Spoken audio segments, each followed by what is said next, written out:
I really liked hearing voices, yo. I want to shout out the style of the directing. A lot of people are probably going to say this, but I think the style really carries as far as the lighting style, the almost noir, high contrast, hot, like intense lighting, um, with the like intense framing and like all of that. I think it's cool. It is the right, it's a good choice because it puts us in the mind of this character, I think, of these characters and like transports us to that world, if that makes sense. Um, and that's a mark of good directing and good cinematography. And also, I really wanted to shout out the editing and the sound design because I think that also really um, ties everything together, if that makes sense. Like, make the only way these strong, bold choices made on set work is with skilled editing. Um, Knowing how to elicit, use what you're given to elicit emotion. So I think all that really came together really well, really strong voice. And I want to see what these filmmakers do next. Well done. This review is for hearing voices. These scenes are dreadful, very violent. I like the monochromatic effect, then full color and sepia sometimes, and then flashbacks, superimposed images, and the contrasting music.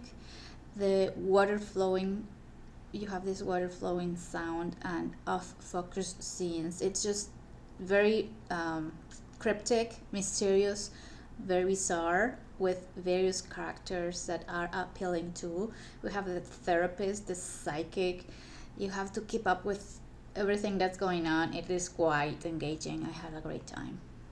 Hearing voices is a short that you don't expect. It's just this kind of surreal trip throughout the film. You go like this layer of surrealism. You just from jump from one scene to another, and everything is done through this fisheye effect, like if someone is like looking through the door. Like in the little fisheye in the little lens you have in the door. Like it's quite kind of trippy. It gets you.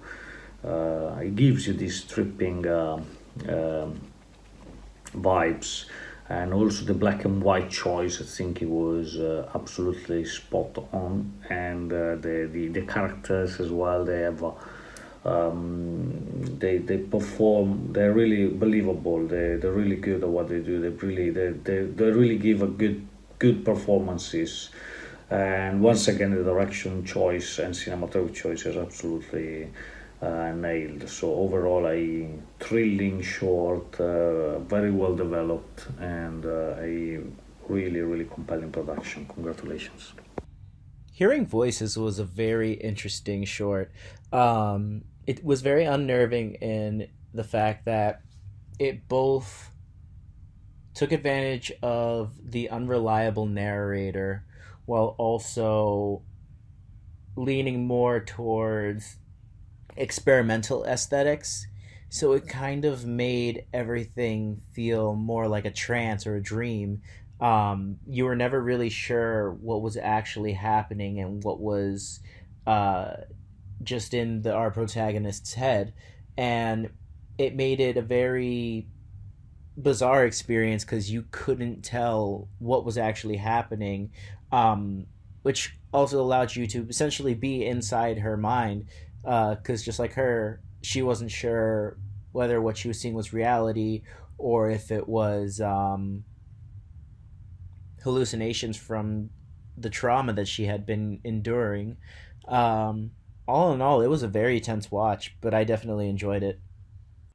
Hearing voices, a carnival like whirl through the images that we don't know if they're real or fantasy, just hints throughout of her past, the mental health struggles that might be spawning to piece together. And it really did feel like a sleuthing kind of experience where I was trying to make sense of, yeah, what was real for her and what was not. but at the same time, I was just kind of enjoying the journey of diving into this mind, and it felt like a very empathetic experience. I loved the layering effect and the somewhat dissociating editing techniques that felt almost Lynchian in form. Some of those sonic moments and sharp transitions of uncomfortability through the chaos of her mind and the memories, and this longing for love, for acceptance underneath all of it rang so clear and made me connected and care throughout all the chaos. I thought this was brilliantly done, and a very inventive direction and art design, and I'd love to see more from this creative team. This sort of dives into mad hysteria towards women, a common storytelling trope. What adds on to this is we hear the voices alongside her. The therapy session scene at the beginning of the film is a scene that really strikes out to me. Clearly, we see this woman who's left this acting class. This is low-key a really great example to pitch to someone who's in the market looking for an intimacy coordinator on set. Something's not right here. This breaks down the belief that she's having romantic relations with her acting partner. It's a black and white piece for the most part.